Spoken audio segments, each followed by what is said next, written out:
Espainiako Auzitegi Gorenak 4 urteko espetxe zigorra berretsi die Galder Barbadori eta Aitor Zelaiari. Ertzaintzak 2019 atxilotu zituen armak, munizioak eta lehergailuak edukitzea leporatuta. Barbadori eta Zelaiaren aurkako epaiketa 2021 egin zen. Orduan, Jose Perals fiskalak 8 urteko kartzela zigorra eta 7 urteko zaintzapeko askatasuna eskatu zuen bakoitzarentzat. Egun gutxira ordea, Auzitegi Nazionaleko epaile Angela Murillok gazteen aurka ebatzi zuen berriz. Nabarmentzekoa da epaiketaren lehen saioan agerian geratu zela ertzaintzak aurkeztu zituen frogen funtsik eza. 4 urteko espetxe zigorra eta 10 urteko inhabilitazioa ezarri zion bakoitzari. Kaixo eguerdion, ankerkeriari Stop plataformak ostegun honetan eman du ezagutzera Barbado eta Zelaiaren epaia. Auzitegi Gorenak 4 urteko espetxe zigorra berretsi du bakoitzarentzat. Ertzaintzak 2019ko otsailaren 7an atxilotu zituen Barbado eta Zelaia, Auzitegi Nazionaleko Maria Tardon instrukzio epailearen aginduz.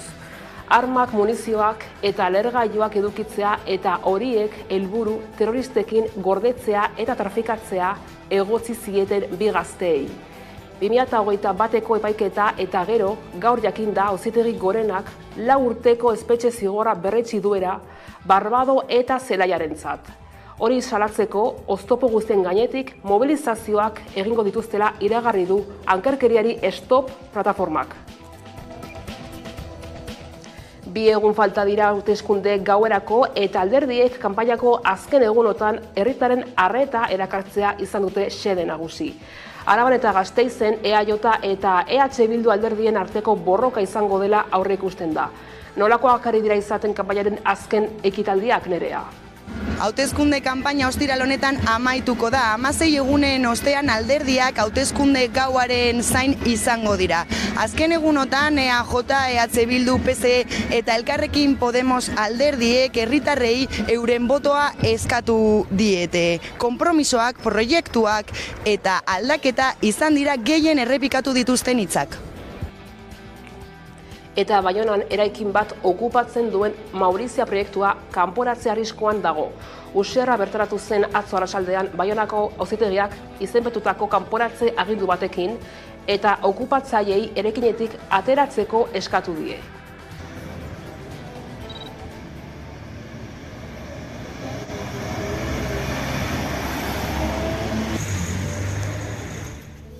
Maurizia proiektuan parte hartzen duten parte hartzen duten guztiei etxebizitza bermatzea, kultura sustatzea eta alde soziala eta solidarioa garatzea eta horrekin elkarbizitza. Beraz, Maurizia proiektuaren bi ardatz nagusiak sozialak eta kulturalak izan dira. Ekoetxeari interkaler motako kontratu bat proposatuko diogu. Eta horren bidez, egin proiektua gauzatu arte eraikinen erabilpena espero dugu. Gure ustez, etxegaraiak duen helburua da gure kanporatzea, azaluz beste proiektu bat dagoela hor, eta hori esker gure kanporatzea. Eta guk badakigu zen den proiektu hori jada erabilia izan da okupazio mugimenduen desegiteko Parisen eta beste handietan. Eta lehenengo aldiz, exoplaneta batek etaren izarrek euskal izenak eramango dituzte. Euskal Herriko Unibertsitateko talde batek zu eta gar izenak proposatu ditu eta Nazioarteko Astronomia Elkarteak onartu egin ditu. Nazioarteko Astronomia Elkarteak izar edo planetei izenak jartzeko aukera ireki zuen 2022an. Azken deialdi honetan, 20 izar planeta sistema izendatu dituzte eta hizkuntza gutxituek lehentasuna izan dute. Hori dela eta Euskal Herriko Unibertsitateko Zientzia Planetarioen taldeko kideek Gliese 486 izarrari gar eta bere inguruko Gliese 486b exoplanetari zu izenak emateko proposamena egin zuten. Estatuko eta nazioarteko 2 faseak gainditu ondoren, Nazioarteko Astronomia Batasunak jakinarazi berri du izar eta planeta horiek gar eta zu izenak eramango dituztela. Eguneko titularrak aipatuta heldu zaiogun eguneko gai nagusiari. Espainiako Auzitegi Gorenak 4 urteko espetxe zigorra berretsi die Galder Barbadori eta Aitor Zelaiari armak, munizioak eta lehergailuak edukitzea egotzi zieten 2 gazteei. ankerkeriari stop plataformak mobilizazioak iragarri ditu.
Etxebizitza eskubidearen aldeko legea indarrean da dagoeneko. Espainiako estatuko aldizkari ofizialean argitaratu baita. Araudiaren neurri gehienak dagoeneko indarrean daude, besteak beste alokairuen prezioari muga jartzearena. Etxebizitza eskubidearen aldeko legea indarrean da Espainiako estatuko aldizkari ofizialean argitaratu baita. Araudiaren neurri gehienak dagoeneko indarrean daude. Testuak muga jarriko die alokairuen prezioari. Aurten ezingo da 102 baino gehiago igo. Eta 2024an 103an ezarriko da muga. 2025erako indize berri bat sortuko dute KPIaren bilakaeren azpitik beharko duena. Espainiako Estadistika Institutuak ezarriko dutaza 2025eko urtarrilaren baterako. Horrez gain, tentsio handiko guneak delakoak zeintzuk diren zehaztuko du. Bi baldintza hauetako bat bete beharko da izendapen hori jasotzeko. Hipoteka edo alokairua eta gastuak ordaintzeko zenbatekoa familien batez besteko errenta baino 130 handiagoa bada, edo salmenta edo alokairuaren prezioa KPIa baino 103 gehiago igo bada azken 5 urteotan. Bestalde, alokairua sustatzeko neurri gisa, 2 urte baino gehiagoz, etxebizitza hutsik duten jabeek 150, 150 arteko gainkargua izango dute, ondasun higiezinen gaineko zergan. Gainera, maister zegoarrien kasuetan, alokairu kontratuak urte betez luzatu ahalko dira. Eta Nafarroan lab sindikatuak esklusibotasuna kobratu eta alor pribatuan aritzen ziren osasun arloko hainbat zuzendari eta atalburuen kasua eraman du ustelkeriaren aurkako bulegora. Honek arrazoia eman dio, izan ere iruzur zantzuak ikusi ditu.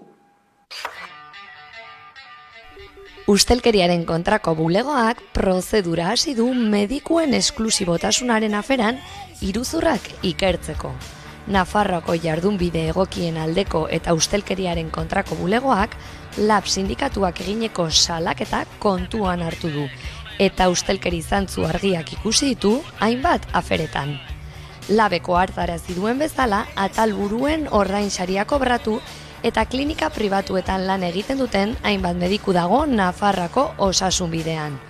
Ustelkeriaren kontrako bulegoak dio salatutakoak baino kasu gehiago egon daitezkela. Ikusten dugu, hau ezinbestekoa den lehenengo urratsa dela osasungintza publikoa defendatzeko eta batez ere urteetan Nafarroan osasunbidean esklusibitatearekin lotuta egondako praktika txarrak argitzeko aukera bat dela. Beraz, esan behar dugu, ebazpen honek baduela esaldi garrantzitsu bat. Eta esaldi hori da, kasu hau ez dela bakarra izan. Egoera honen atzean dauden arduradunak beraien kargu guztiak utzi behar dituztela. Osasungintzaren privatizazioa ez da soilik profesionalen esklusibotasunaren iruzurrera mugatzen. Izan ere, lab sindikatuak salatu du ere, ikerkuntza medikuan osasun departamentuak egin duen privatizazioa. Navarra Biomedetik, Idisna Institutora ikerkuntzak ere privatizatuz.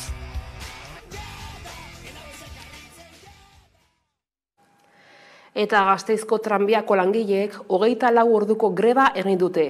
2022ko urrian hasi ziren negoziazioak eta bizkortu ez direnez, greba deitu du LAB sindikatuak. Salburuako tranbia martxan jarri zenetik, gidariek zuzendaritzak ezarritako lan txanda berriak dituzte. Salatu dutenez, lan txandak iraupen luzea, lankarga handia eta denbora gutxiko etenak dituzte. Eta azpimarratu dutenez, horrek estresa eta segurtasun eza eragiten du.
Eta hauteskundeekin jarraituz, Gasteizko hautagaien proposamenak jaso ditugu hizkuntza politiken inguruan, ikusi.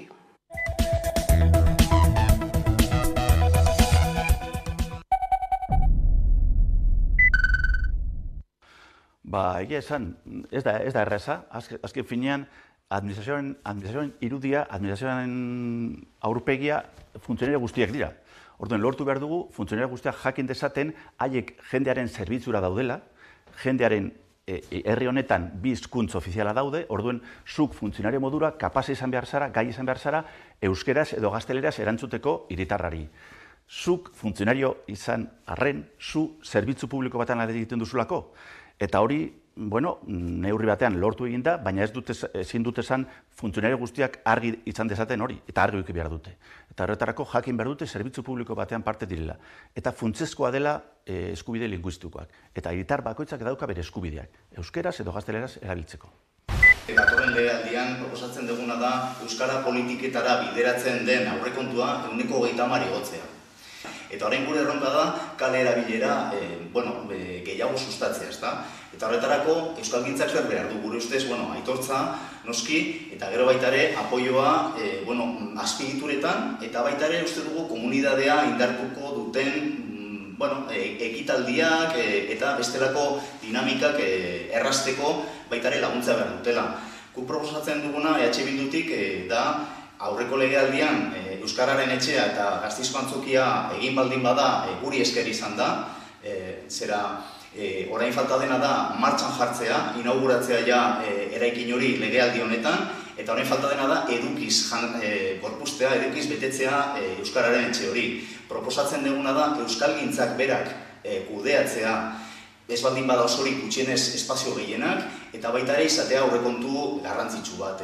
500.000 euro urtean, uste dugu hori dela euskalgintzak aldarrikatu duena, eta uste dugu hori dela bideratu egin behar dela Euskararen etxe horretarako. Gure iritzia horretan da beti, azkenean, instituzioak, udaletxea momentu honetan, bermatu behar duela pertsona guztien euskaraz egiteko eskubidea. Baina baita, ulertzen dugu, eskaini behar dugula jendeari aurrera emateko bere euskalduntzeari prozesua.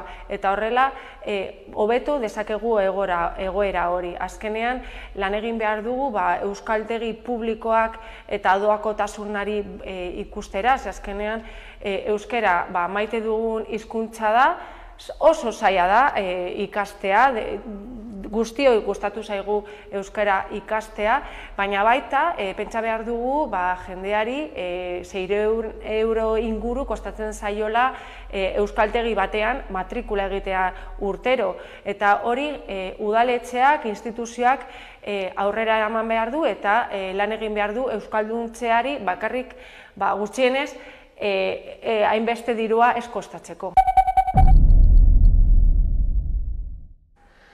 Eta lehen aipatu dugu, lehenengo aldiz, exoplaneta batek etaren izarrek euskal izenak eramango dituzte. EHUko talde batek su eta gar izenak proposatu ditu, eta nazioarteko astronomia elkarteak onartu egin ditu. Exoplaneta bati su eta izar bati gar izena jarriko dizkiete EHUko talde batek proposatuta. Lehenbiziko aldia da planeta batek eta bere izarrak euskarazko izenak dituztela. Nazioarteko astronomia elkarteak izar edo planeta izenak jartzeko aukera zabalik zuen 2022an. Azken deialdi honetan 20 izar planeta sistema izendatu dituzte eta hizkuntza gutxituek lehentasuna izan dute.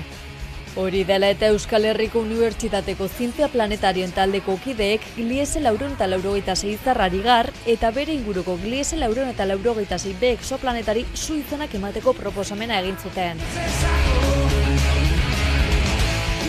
Estatuko fasea gainditu ondoren nazioartekora pasatu zen, eta orain nazioarteko astronomia batasuna jakinarazi berri du izar eta planeta horiek gar eta su izenak eramango dituztela.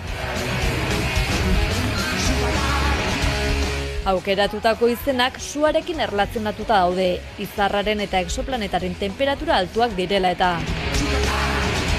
Izarra lurretik 26 argi urtetara dagoen nano gorri bada, eta bere gainazal temperatura 3000 gradu zentigrado ingurukoa da. Garri izan da izarrarentzat aukeratutako izena, gori-gori dagoen gasezko bola baita. Exoplaneta berriz superlur bero bada, eta izarraren inguruan duen biraketa oso hurbila eta azkarra da. Planetak egun eta erdien soilik osatzen du bira. Orbita txiki horrek 430 gradu zentigrado inguruko oreka temperaturara darama. Temperatura horrek exoplaneta bizigarri izatea ekiditen du, eta hortik beretzat proposatutako izena, su. Oro har astronomian oso ohikoa den lan egiteko moduaz ere hitz egiten duen euskal esamolde indartsua ere bada, su eta gar.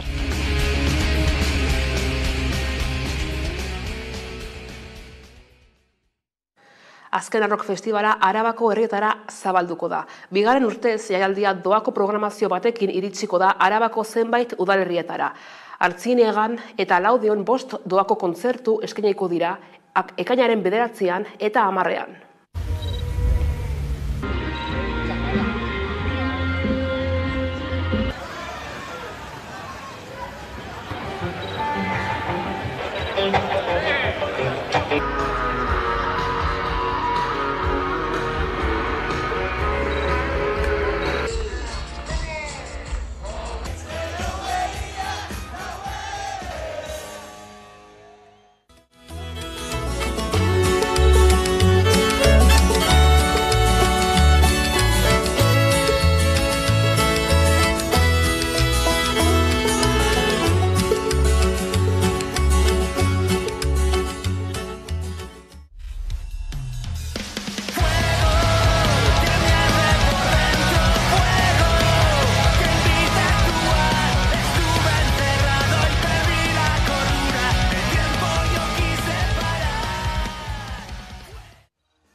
Eta Josea Muñozekin, Irati komikiaren egietako batekin egoteko aukera izan du Hamaika Telebistak, ikusi.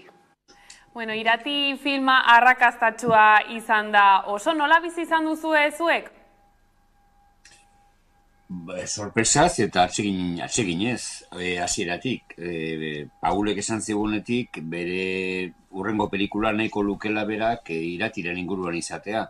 Hori kontatu zigun, bere aurreko pelikula Errementari ikustea jonginen nian, eta guretzako izan zen, izugarrizko poza, sorpresa, eta ze gauza ederra zure komiki bat pelikula bihurtzea, eta nola, eta gaina Paul Urquijoren eskutik. eta pelikula ikusi berria genunean, eta oso gustoko izan genunean, orduan, oso ondo. Gero ikusi dugu, arrakasta izan duen filmak, hori ere oso pozgarri izan da, eta gero, dituzigun ere editorialak, esan azaizu, komikiarena berriz berreskuratuko dugu, berargitaratuko dugu, eta, hirugarren pozaldia, eta hori lagorrenan zait, jendeak ia ze erantzun ematen dion, eta ia irakurle berria lakitzen dituen iratik, eta horrek ere, pozorren zerean, esperuan. Nola hasi zen edo sortu zen iratiren unibertso guzti hori? Irati sortu zuen Juan Luis Landa, marrazkilariak. Berak sortu zuen iratiren idea hori, nahi zuen Nafarroako erresumaren hasierako hastapenak eta kontatu nahi zituen, beti izan du kezka hori, Orreagarekin, Nafarroako erresumaren hasierarekin, eta horri txertatu nahi zion mitologia eta mitologiaren da natura eta horren inguruko, hainbat fantasia. Eta horren, berak egin zuen lehenengo komikia, oso komiki ona, eta gainera arrakasta handia izan zuena, Frantzian editatu zen, Alemanian, eta gero jarraitzeko aukera eman zioten. Orduan, eskatu zian laguntza gioia egiteko, bera oso lapetuta zeolako, oso kargatua, eta horren espaldiko ezaguna ginen, eta, gelditu ginen, nik ingo nizkiola gioiak, eta gustora egin baitare, eta hortxe nik genuen bigarrena, hirugarrena, eta gero laugarren bat ere egin genuen, euskeraz, eta, gero eztik elkarrekin garatu dugu iratiren mundu hori. Baina sortu zartu zen, Juan Luis Landaren, buruan.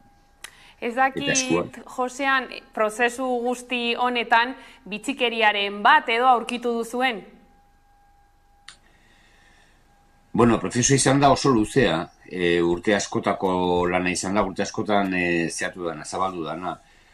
Horren irakurtzen duenak seguraski erkituko du, evoluzio handi bat, batez ere Juan Luisen marrazki gintzan, hasieran zeagoa zen, karikaturatik gertuagoa, goen gero eta realistagoa bihurtu da, kolorea ere aldatu da, komplejoagoa da. Ez dira bitxikeriak, baina bada gauza bat nabarmena komikia osoa irakurtzen dezun zera hortan, ez? Bitxikeria bezala, hasierako komikietan zeudela, arabeak, garai hartan Nafarroan biziziran gizarte kristau bat nolabait, gizarte arabiar musulman bat, eta gizarte mitologiarekin oso lotutako bat, pagano bat, eta orduan arabeen zeak esaltzen denean, han idatzita zeuden gauzak, idatzita zeuden ala moduz, marrazki bade moduan egina. Eta orduan hori ziontarako esan genion erein, hori zintzo portatu behar dugu, eta arabei eraz esaten dian horiek arabiera zegoen dituzela txukun esan da, txukun idatzita, eta ez zirozien marrazki. Eta arkitu genuen intzultzaile bat, eta lagundu zigun, eta egin genuen intzuten, hori eginen ardura izan zen, hori txukun jartzea, arabieraz ere hizkuntza erabilgarri esan behar. Bitxikeria bezala behar da hori. Eta filma ikusi zenuenean zer iruditu zitzaizun? Nolakoa izan zen zure lehen inpresioa? Filma ikusi duen 10 egunetan pare bat aldiz, eta biletan izan un gustoko, sartu initzan pelikulan, gustora ikusi nun eta gustora atera nintzen. Aldortatik beretan gomendagarri iruditzen zait, eta ikusi ez duenari esango nioke juteko ikustea, eta gero, bestelako historia bat pensatu dezunean, beti daukazu, hauzatik ez du hemendik garatzen, da hauzatik ez du onutzek hartzen, eta hauzatik ez du gehiago lantzen da. Nioi edia, bestelako eztabaida batzuk, zu ere sartuta zaudelako sortzaile bezala, ez? Nik uste pelikula oso ondo da hola, hasieratik esan zigun gainera Paulek, logikoa den bezala, berak bere mundua garatu nahi zula iratiren inguruan, ez zula gure komikia pelikulara ekarri nahi, zinera ekarri nahi, bezik eta oinarri bezala hartu nahi zula irati, eta gero bere mundua lantzen eta sortzen jun, eta orduan nijo nintzen pelikulara ikustera zein zan Paul Urquijoren mundua, ez gurea. Orduan oso guztua eta oso ondo, eta esaten dut, gomendatzekoa erabateit. Eta uste duzu zuk komiki batetik agian abiatuta zailagoa dela mitologia, ez? Oinarri duen film bat egitea, edo nola ikusten duzu zuk egitura hori? Ni harritu nindun, lehenengo gauza harritu ninduna, Paulek hori izan zegoenean zen, hainbeste gustatu izan nahi dati, beretzako hain personaje importante izatea, eta horren inguruan zerbait sortu nahia, hori izan harritu eta postu gintun lehenengo gauza. Gero esaten duzu, komiki batean askatasun izugarria daukazu, gauzak egiteko izugarrizko gazteluak, izugarrizko gertaerak, magiak, edozen gauza, eta zinean hori oso garestia da eta oso komplikatua da. Orduan, normalian euskal zineak dauzkan presupuestoekin, ez ge amerikanoak, orduan, konzebietan esaten duzu, ez du ere erronka. Baina Paulek hortan habilidade izugarria dauka, eta nik uste pelikularen faktura oso ona dela, irudien aldetik eta ikusten duzu benetan, oso ondo kontatua daola mundu fantastiko hori, zaila da berez, komikitik zinemara pasatzea, batez ere hontan, berdurako efektu asko eta mundu erabat asmatu bat, baina oso ondo ina daola uste dut. Eta hasi da dagoeneko igerilekuen denboraldia Gasteizen. Mendizorrotzako kanpoko igerilekuak irailaren 17 arte egongo dira zabalik eta Gamarrakoak irailaren 10 arte.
Eta horrela iritsi gara albistegaren bukarara, besterik ez gure aldetik, horiek izan dira gaur eguerdiak gurean gaur utzi dituenak.